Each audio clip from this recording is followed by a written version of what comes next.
kwamba hukuwa mfuasi wangu. Mtazamaji na msikilizaji, zimekatika dakika 31 baada ya saa 1 au saa 4 kulingana na majira ambapo upo. Kumbuka kwamba hizi ambazo ni jumbe zenu nyote nitaziangazia baadaye, lakini niruhusu jamani niingie kwenye taarifa kwa ufupi, ni kujuze baadhi ya yale ambayo yanatukia siku ya leo ya Ijumaa.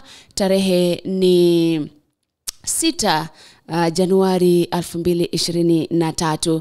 Nikianza moja kwa moja kutoka kule Vatican ambapo Papa Mtakatifu Benedict wa 16 ambaye kwa jina kamili alikuwa anajulikana kama Joseph Ratzinger alizikwa hiyo jana katika makaburi kanisa la Vatican pale kwenye kanisa la St. Peter's Basilica ambapo Papa Francis ama Papa Mtakatifu Francis aliongoza ibada ile.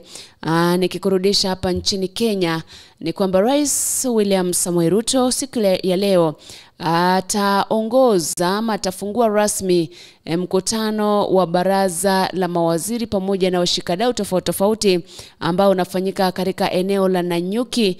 Kumbuka kwamba kikao kile ama mkutano ule ulianza jana ambapo ulikuwa unaongozwa na the Prime Cabinet Secretary ama Chief Cabinet Secretary Musalia Mudavadi.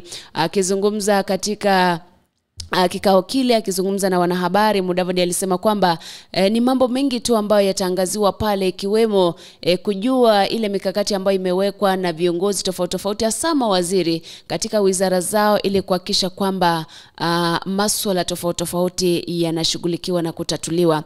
Kumbuka kikao hicho kinakuja wakati ambapo kutoka kwenye wizara ya usalama wa ndani wa kitaifa ambayo inaongozwa na Profesa Kithure Kindiki kumekuwa na uvamizi katika maeneo tofauti, wizi ama wezi wa mifugo wakiwavamia watu katika eneo la Kerio Valley kule Elgeyo Marakwet, hasa eneo la Kotut, vilevile katika ile kaunti ya Lamu eneo la Witu, manyumba zikichomwa. Ni swala ambalo pia ameweka mikakati tofauti kuhakikisha kwamba usalama unarejea katika maeneo yale. Nikiachana swala hilo ni kwamba madaktari na wauguzi ama wale ambao wanashughulikia meno wanaitwa Kenya Medical Practitioners and Dentists Union, ni chama chao hicho, sasa wamesitisha mgomo ambao ulikuwa uanze rasmi siku ya leo. Kumbuka kwamba pale awali kabla ya mwaka huu, mwaka uliopita, yule ambaye ni katibu katika ile ama kile chama cha madaktari cha KMPDU, Davji Atela, alikuwa amesema kwamba atatoa nafasi kwa serikali kupitia Wizara ya Afya kufanya mazungumzo nao ili kuhakikisha kwamba mkataba wa mishahara ambao walitia sahihi mwaka 2017 unatekelezwa vikamilifu, na vilevile mkataba wa mwaka 22 mpaka 25 pia unatekelezwa kikamilifu. Baadhi ya yale pia ambayo walikuwa wanataka ni kuajiriwa kwa madaktari katika hospitali tofauti ambapo serikali ilikubali kuwaajiri madaktari 18,000 kabla ya mwaka huu kufika. Nikiachana swala hilo nisonge mbele kidogo. Wakenya wanaendelea kufurahia kuhusiana na kutolewa kwa zile fedha za Inua Jamii. Wakenya kutoka kaunti tofauti pamoja na viongozi wa kidini wamefurahia kwa sababu fedha zile sasa zinakuja wakati ambapo wale wazee wanazihitaji. Kumbuka kwamba Inua Jamii project ni zile fedha ambazo zinapewa kwa wazee ambao wamezidi ama watu ambao wamezidi miaka 65 ambao walikuwa wamejiandikisha, na kulingana na Rais William Ruto, wale wale ambao walikuwa wameandikishwa zaidi ya milioni 1 ndio watapokea zile fedha kwa sasa, na wakisema kwamba hawaandikishi mtu mwingine zaidi, lakini wapo unahitaji kujumuishwa katika kikundi cha kupata fedha za Inua Jamii, basi kuna sheria ambazo unafaa kufuata. Unaenda unajaza fomu katika sub county pale, una follow the process, alafu baadaye unaona mambo yanakuaje. Niachane na swala hilo ni kukimbisha kule Ukraine ambapo sasa Rais wa Urusi Vladimir Putin anasema kwamba ama ametoa agizo la kusitisha kwa mashambulizi kule Ukraine kati ya tarehe 6 na 7 Januari. Putin anasema kwamba ama anamtaka rais wa Ukraine Volodymyr Zelensky kuja kwenye kikao ama kuelekea kwenye kikao wafanye mazungumzo ya kuhakikisha kwamba wanasitisha vita ambavyo vinaendelea kati yao.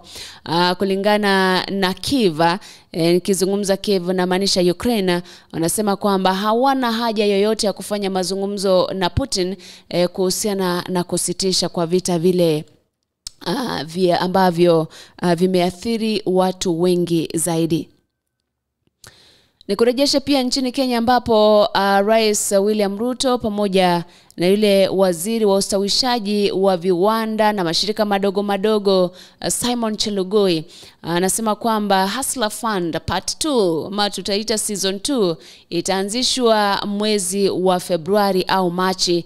Nakumbuka kwamba hii ni awamu ya pili ambapo watu ambao pia watafaidika zaidi ni watu ambao wako na mashirika tofauti tofauti, watu ambao wako in circles, watu ambao wanaweza kuomba zaidi ya shilingi 50,000 kulingana ama kufuata sheria ambayo ni ya Hustler Fund.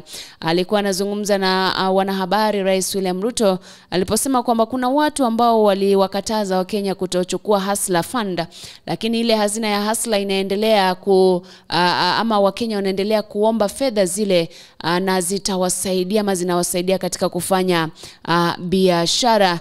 Kaulizwa pale kwamba unajuaje kwamba hao wanafanya biashara ambao wanaomba Hustler Fund, akasema watu wamekopa mara 1, 2, 3 wamerejesha, na akatoa ahadi kwamba wakati ambapo the second season ama awamu ya pili ya Hustler itakapozinduliwa, wale ambao washaomba na kukopa na Hustler imeangalia their credit score, basi wataanza kuongezewa kiwango cha fedha ambazo wanaweza wakakopa. Kwenye sekta ya kilimo, maonyesho yataandaliwa hapa nchini Kenya, maonyesho ya makala ya 6 katika KICC pale Nairobi, na maonyesho hayo yataandaliwa tarehe 8 Februari mwaka huu.